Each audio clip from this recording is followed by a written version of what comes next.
안녕하세요. 저희는 밀레니얼 세대의 세상 읽기라는 주제로 대담을 시작하게 된 문화평론하는 조대한이라고 합니다. 같이 옆에 자리에는 이슬아 작가님 모셨는데요. 이슬아님 자기소개 한번 해주시죠. 네, 안녕하세요. 저는 글 쓰는 이슬아입니다. 조대한 평론가님과 함께 밀레니얼 세대의 세상 읽기에 대해서 즐겁게 대담을 해보겠습니다. 예, 밀레니얼 세대 이게 밀레니얼 세대 저희가 밀레니얼 세대라는 예. 이름으로 모였는데 그쵸. 사실 저희 사이에서도 약간의 나이 차이가 있잖아요. 있죠. 저는 1992년에 태어나서 예. 살아가고 있는데 저는 1986년생이거든요. 네, 근데 이게 뭐 저를 이제 평론가로 이렇게 섭외하신 이유는 뭔가 이런 이상한 이야기를 하라는 말씀일 것 같은데 약간 밀레니얼 세대라고 하는 거가 약간 도대체 무엇인가? 예, 무엇인가 이거 정의부터 그냥 잠깐 그래도 이야기를 하고 가는 게 좋을 것 같다는 생각이 들기는 들어요. 네, 이게 뭐 닐 하우, 뭐 윌리엄 스트라우스 이런 뭐 분들께서 세대론이라는 책에서 이제 밀레니얼 세대라는 단어를 처음 사용하셨었는데 이제 미국에서 사용되었던 단어니까 그게 이제 뭐 1981년생부터 뭐 1990년대 중반생까지를 보통 밀레니얼 세대라고 한대. 근데 이게 사실 그 안에서도 그쵸. 이렇게 한 15년 이상의 격차가 있는 거니까 약간 동의 안 하시는 분들도 있겠다는 생각이 들기도 들어요. 생각보다 되게 넓은 폭이네요. 예.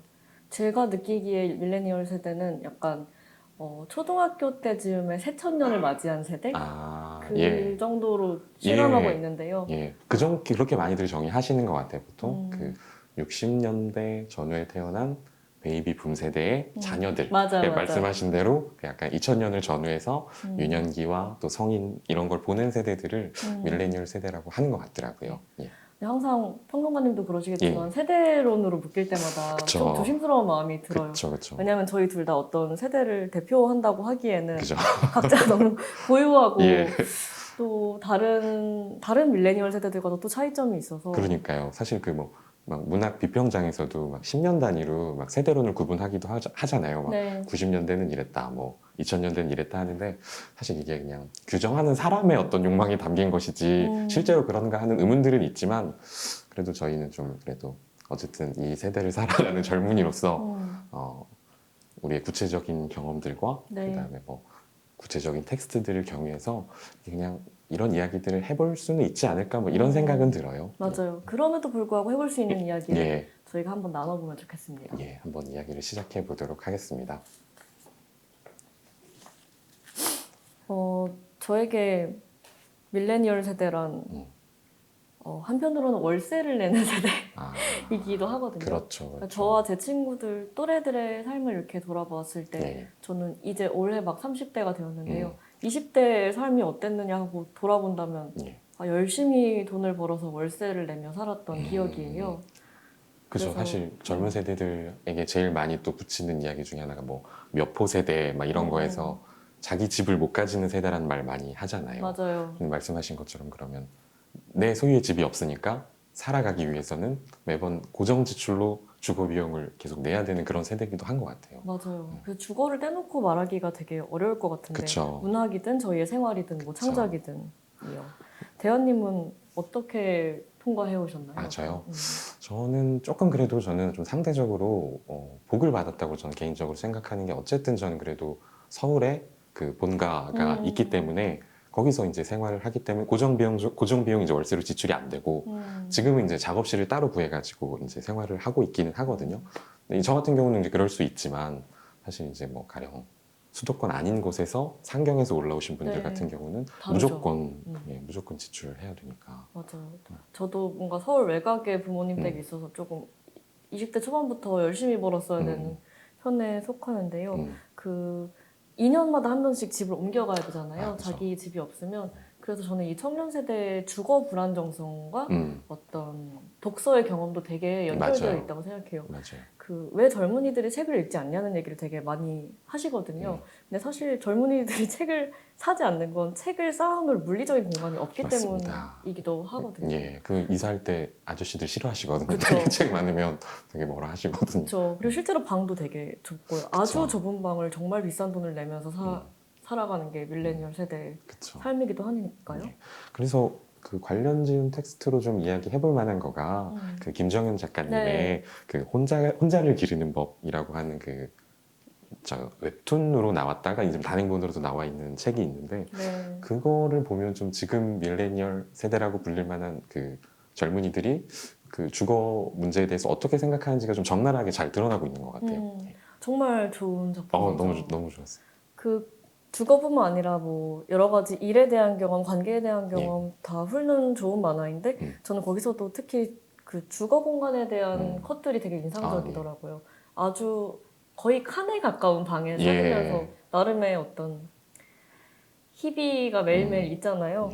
근데 그 거기서 이런 장면들이 나와요. 어렸을 때는 그 좋은 집에 사는 게 꿈이었고 청년기 때는 좁은 집에라도 사는 게 꿈이었고 성인기 때는 족 같아서 사는 게 꿈이다라고 그런 대사가 나오거든요. 그래서 갈수록 이 애가 나이를 먹으면서 주거에 대한 희망과 기대가 되게 축소되는 장면들이 나와요. 맞습니다. 그게 좀 마음이 아프죠. 맞아요. 거기서 말씀하신 그런 것도 저도 되게 인상 깊었고 거기 그런 거 있었잖아요. 마치 땅 따먹기 하듯이 맞아요. 남의 건데 내 것만 이 공간이 없어가지고 이번 생에서는 나의 사적인 소유지는 없을 것 같다 막 이렇게 약간 체념한 듯한 분위기가 있었었는데 참 그런 거 보면은 뭐 요새 젊은 세대들에게 막 이렇게 미래를 위해 저축하지 않는다, 뭐 욜로족이다 이런 말 많이 쓰는데 어떻게 보면은 무언가를 저축해도 그런 거가 기대되지 않는, 더 이상 맞아. 뭔가가 누적되지 않는 거를 미리 깨달아 버렸기 때문에 그런 거를 뭐 포기하고 지금 현재를 즐기고 있는 거 아닐까 그렇게 생각해 볼 수도 있을 것 같아요. 맞아요. 그 저희 부모님 세대까지만 해도 음. 자수성가로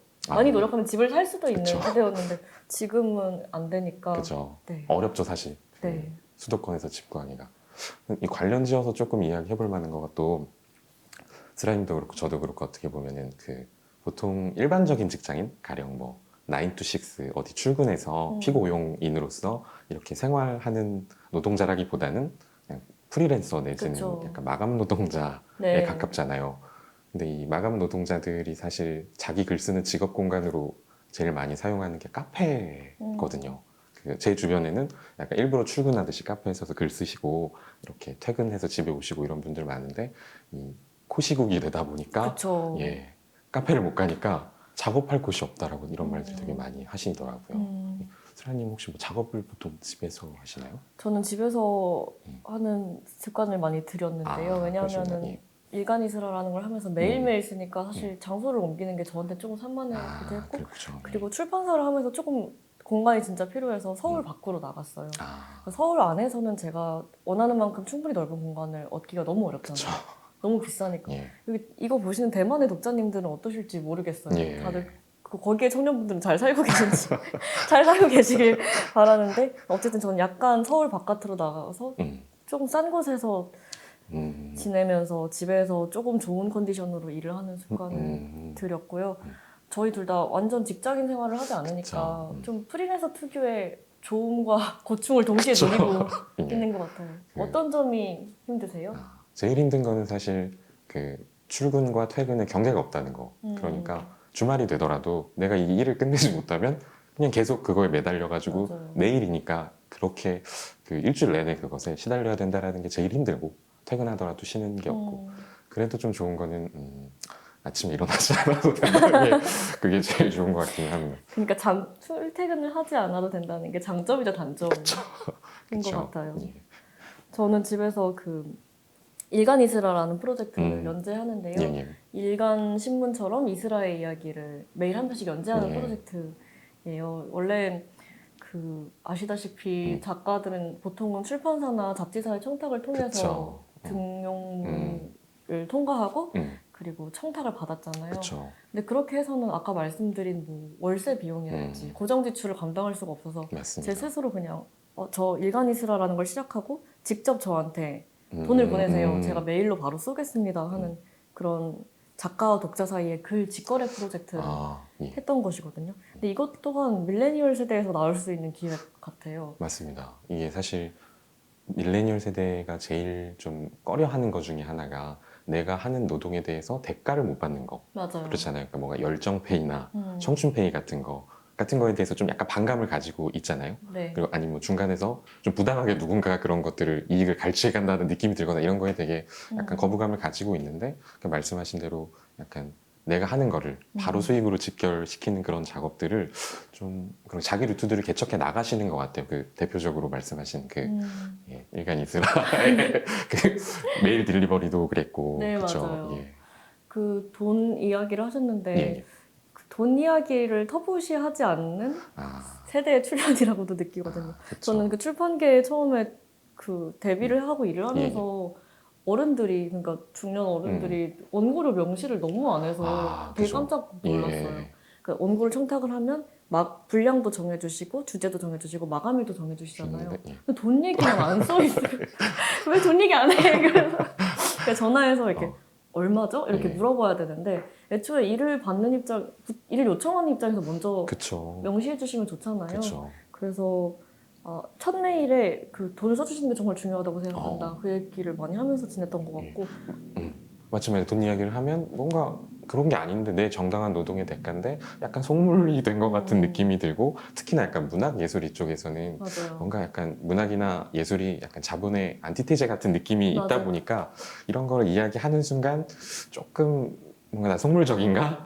약간 그런 느낌이 들고 약간 묘한 뭐 이런 표현해도 되는지 모르겠습니다. 약간 선비주의 같은 게 있어가지고 돈을 언급하는 거에 대해서 약간 터부시되는 게 있었던 것 같아요. 그래도 근데 최근에는 좀 달라진 것 같아요. 조금 달라지고 예, 있는 것 최근에는 같아요. 좀 많이 달라진 것 같아요. 뭔가 저는 상인들의 딸이고 상인들의 거리에서 자란 어린이여서 그런 기질 예. 같은 게 문학계에서 일하실 때 좀 도움이 됐던 것 같고요. 아, 예, 예. 이런 프로젝트 나오는 게 그 미디어 매체 활용이랑 자연스럽게 연결이 그쵸, 되는 그쵸, 것 그쵸, 같아요. 그쵸. 그러니까 밀레니얼 세대의 뭐 주거 불안정성, 돈에 대한 감각, 시간에 대한 감각뿐 아니라 모두가 그 미디어 SNS를 자기 손에 딱 맞습니다. 쥔 거랑 관련이 예, 있는 것 같아요. 맞아요. 그 자기를 표현할 수 있는 새로운 매체의 발견이기도 하고 아니면 뭐 탄생이기도 하고 찾아 나가는 거기도 하고 그래서 아까 이스라님께서 뭐 겸손하게 뭐 밀레니얼을 대표하지 않는다 이렇게 말씀해 주셨지만 제가 생각하기엔 되게 그 밀레니얼의 어떤 특히나 이제 문학이나 글쓰기 그 장에서는 되게 상징적으로 대표하고 계시다고 생각을 하는 게 그 일간 이스라라고 하는 프로젝트가 사실 지금 젊은 세대 분들이 하고 계시는 그 메일링 서비스라던가 네. 뭐 문부영 작가님은 뭐 일기 딜리버리라던가 이런 새로운 시도들에 어떻게 보면 되게 시초 같은 느낌이 들어가지고 어쩌다가 얻어 걸렸어요. 뭐를 이렇게 최초로 하는 것이 예. 익숙하지 않은데 예. 그 이후로 출판계의 문익점이라고 너무 놀림받아서 문익점님 감사 영광입니다.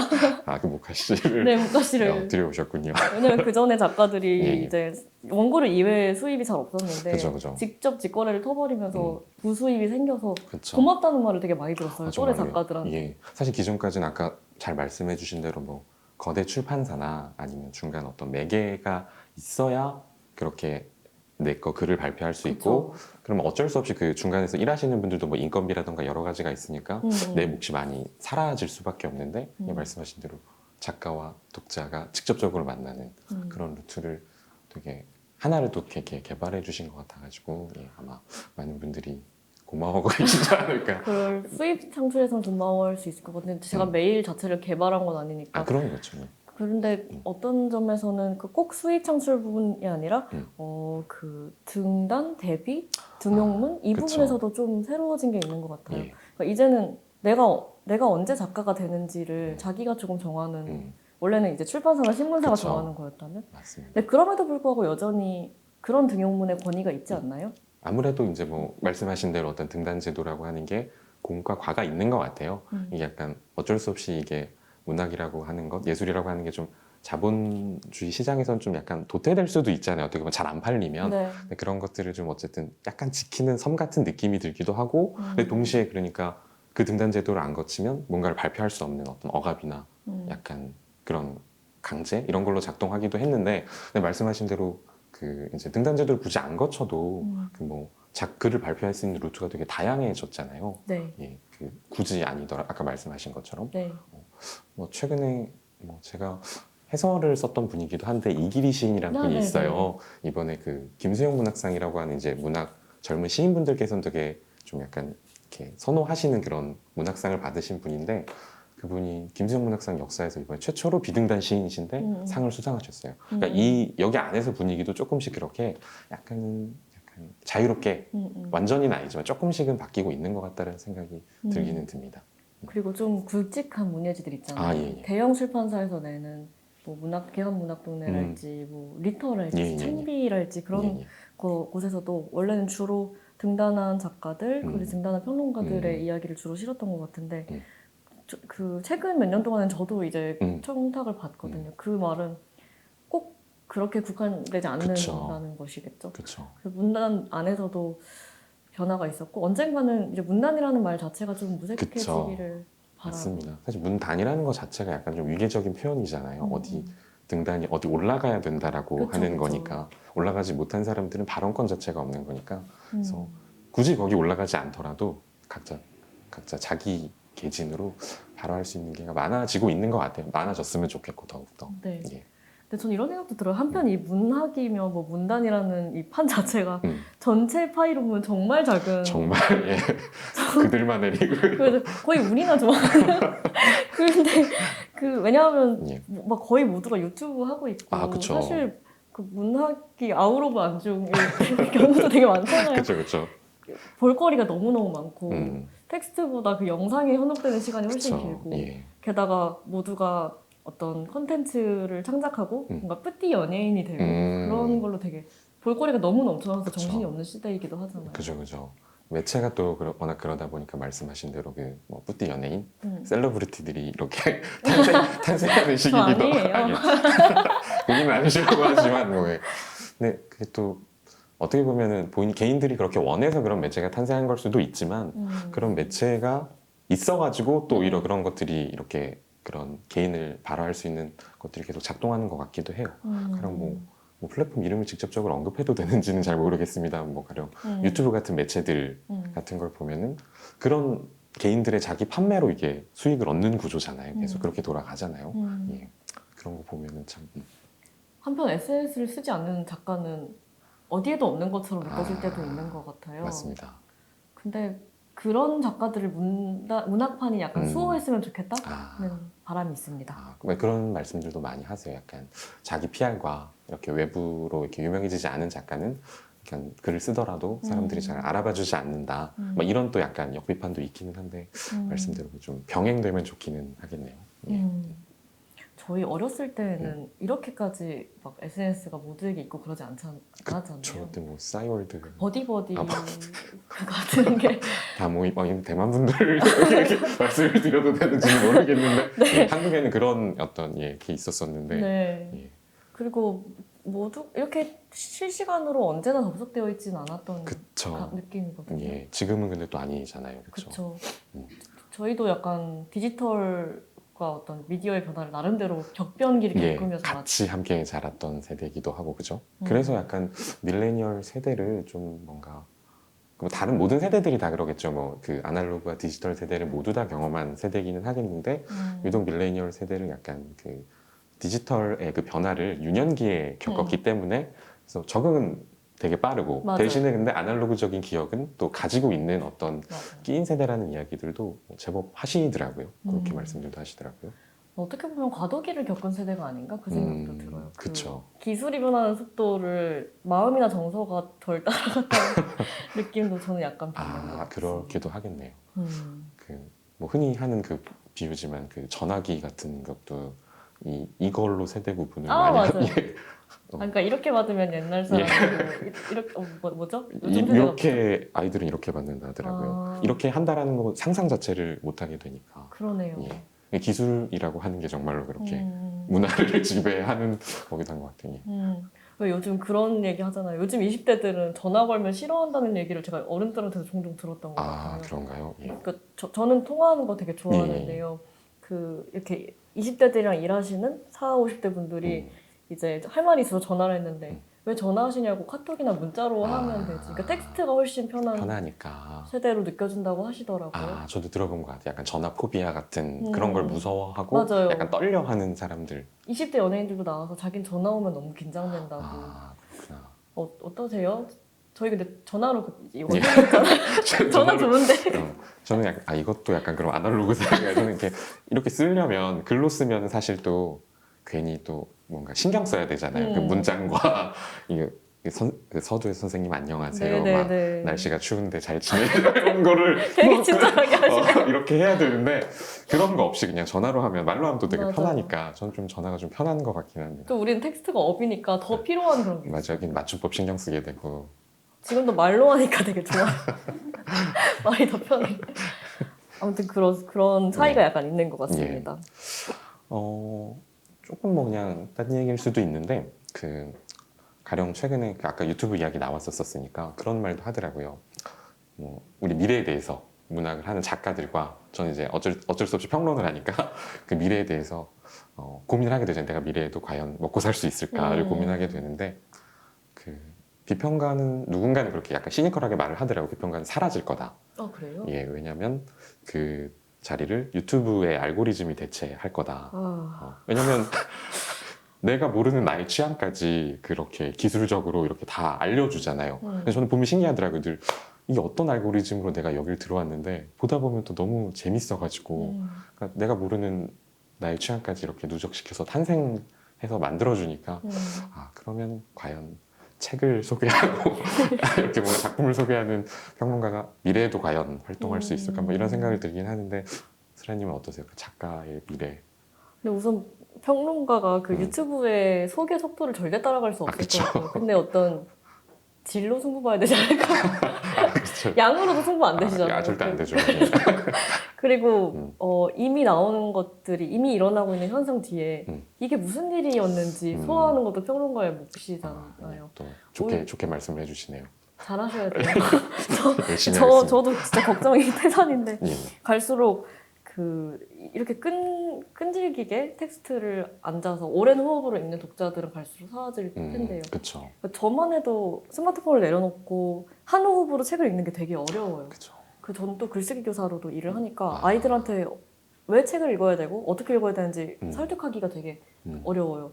왜냐면 유튜브가 훨씬 재밌거든요. 그렇죠. 우리 입장에서도 훨씬 더 재밌는데. 그렇죠. 그리고 어떤 정보는 유튜브가 떠먹여주기 때문에 그렇죠. 그런 고민들이 약간 되게 비관적으로 말하게 되네요. 아니, 꼭 그런 건 아닌데, 꼭 그런 건 아닌데. 그래서 약간 이런 어떤 시기 변화에 따라 당연히 매체도 변화하고 이런 건데 아까 말씀하신 대로 뭐 어떻게 보면 밀레니얼 세대는 그런 것들을 뭐 양쪽에서 다 경험하고 있는 이 세대를 관통하는 뭐 나이 중에 하나라고 한다면 그런 것들이 담겨 있는 어떤 문학 작품들에 대해서도 이야기를 해봐도 좋을 것 같아요. 또 대만 독자분들께서 궁금하실 것 같아요. 한국에서는 그 밀레니얼 세대 아니면 그런 세대 이런 차이를 다루는 작품들이 뭐가 있을까? 이런 거 궁금하실 것 같아요. 혹시 뭐 재밌게 보신 작품들 있을까요? 제가 첫 번째로 떠오르는 것은 장유진 소설가의 일의 기쁨과 슬픔이에요. 그렇죠. 되게 재밌는 단편들이 모여 있는데 예. 밀레니얼 세대 회사 생활에 대한 되게 재밌는 단편들이기도 하고 주거 생활에 대한 단편들이기도 하고 예. 어떻게 읽으셨나요? 저는 뭐 당연히 너무 좋아하고 사랑하는 작가님이시고 말씀하신 대로 저도 그 일의 기쁨과 슬픔 같은 경우는 그 젊은 세대가 노동하고 생활하는 그런 어떤 사회관계 이런 것들이 담겨 있다면 저희 이야기했던 그 세대 차이나 뭐 세대에 관련해서는 그 같은 책에 있는 도움의 손길이라는 작품이 있잖아요. 네.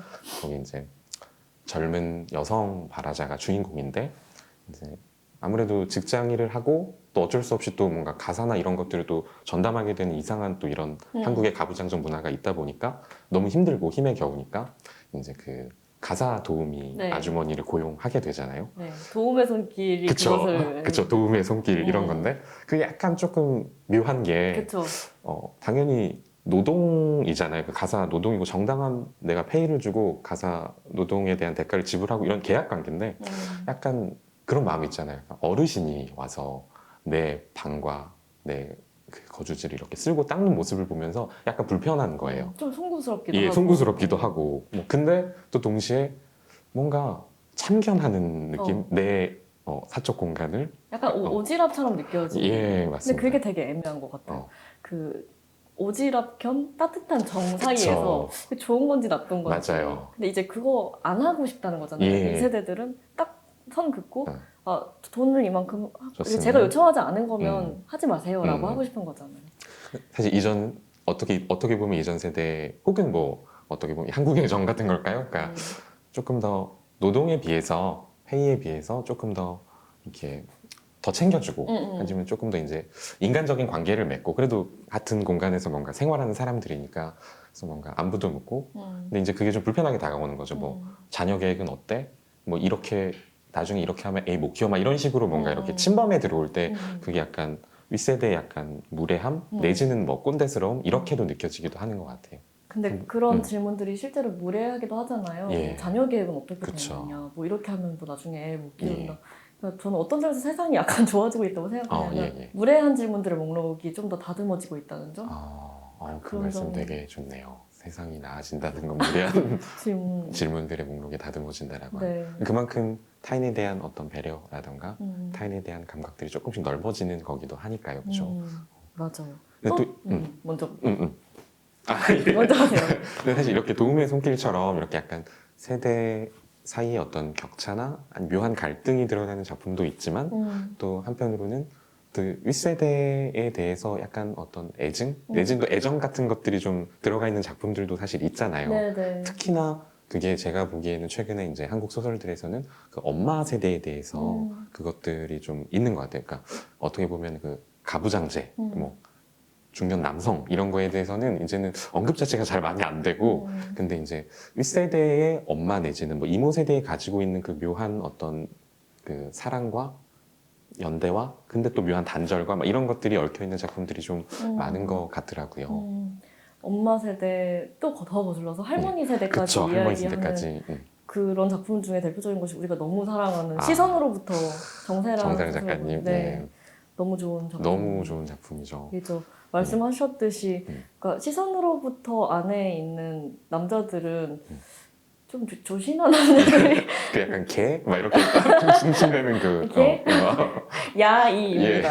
개 아니고요. 그런 게 나오고 근데 물론 거기서도 정말 뿌리 깊은 가부장제를 막 정면으로 통과해온 그걸 살아낸 여자들이 나오는데 남자한테 발언권을 별로 안 준다는 느낌을 그쵸. 강하게 받았습니다. 맞습니다. 거기서도 이제 다들 아마 많이들 읽어보셨겠지만 그 심시선이라고 하는 그 20세기를 살아온 그 할머니의 삶을 이제 그 자녀 내지는 손녀, 손주들이 이렇게 다시 이렇게 그 제사를 기점으로 해가지고 다시 반추하는 그런 내용이잖아요. 맞아요. 참 그거를 보면은 좀 뭔가 그런 따스함도 있으면서 그 시대를 어떻게 힘들게 살아왔던 그거에 대한 약간 안쓰러움 같은 것들이 좀 배어 있는 것 같아요. 저는 그 책의 띠지에 적힌 문구를 정말 사랑하는데요. 이 책은 20세기를 살아낸 여자들에 대한 21세기의 사랑이다. 너무 멋진 문장이잖아요. 그러니까 아마 정생 작가님 본인이 쓰신 네, 맞아요. 작가의 말을 쓰셨던 문장이 작가의 말에. 굳이 뭐 그러니까 우리가 윗세대들이랑 되게 어떤 점에서 어긋나고 삐걱이기도 하지만 어떤 소중한 유산을 또 받을 수도 있는지에 맞습니다. 대한 소설 같습니다. 맞습니다. 그런 표현 많이 쓰더라고요. 그래서 그 심시선을 보면서 그러니까 단순히 그 윗세대가 뭐 가부장제에 물들었고 뭐 그때를 살았던 사람 그래서 막 없애야 될 어떤 윗세대가 아니라 물려받았던 우리가 유산이 있다. 그래서 그 심시선을 그 대체하는 단어가 뭐 20세기에서 우리가 물려받았던 어떤 여성의 빛, 뭐 이런 표현들을 하시더라고요. 이게 또 되게 적합한 표현인 것 같다는 생각도 들고요. 예. 뭔가 시대를 거슬러 올라가는 얘기를 하다 보니까 예. 그 태어날 수 있는 시대를 선택할 수 있다면 어떨까? 그런 질문이 떠올랐어요. 예. 이를테면 저는 92년에 태어났지만 만약에 태어날 수 있는 시기를 선택할 수 있다면 1967년에 태어나고 싶어요. 67년이요? 네, 저희 엄마가 태어난 연도거든요. 또 그 복희 씨 너무 유명하시네요, 복희 씨. 저희 복희라는 이름을 가진 저희 엄마가 있는데 제가 이 복희라는 사람에 대해서 되게 많은 글을 썼어요. 또 어느 책 하나는 그냥 복희한테 헌정하는 만화를 통째로 그리기도 했는데 나는 울 때마다 엄마 얼굴이 된다라는 만화 에세이였어요. 그럼 복희라는 사람이 세대를 어떻게 통과해왔는지에 대한 이야기인데 어렵고 뭐 가난하고 그런 시기가 있었지만 제 생각에는 그 아날로그 시절을 정말 풍성히 누리고 훨씬 그 안정적인 정서가 자리 잡았을 때 디지털을 맞이해서 별로 휘둘리지 않는다는 느낌이 들어요. 그 되게 실체가 무엇인지 인생에서 손에 쥘 수 있는 중요한 문제들이 무엇인지 저와 달리 헷갈리지 않고 그리고 풍부한 낭만을 경험했죠.